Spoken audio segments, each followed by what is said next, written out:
عادة بنسأل حالنا عن لاعبين سابقين حضرناهم وشاهدناهم لسنوات طويلة ودايما بنسأل وين صاروا. لكن هالمرة رح غير السؤال أنا ليصير وكيف صاروا. والبداية من روماريو اللي كان هيك صار هيك.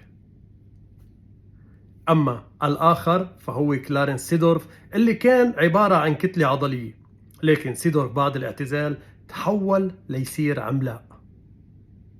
اللاعب الثالث ما صار له زمان مختفي عن الأضواء وهو نينو فرناندو توريس. فرناندو توريس كان هيك خلال لعبه كرة القدم، لكن بعد الاعتزال واتجاهه نحو التدريب هيك صار توريس. أما الأخير بدي إياكم تركزوا فيه كتير.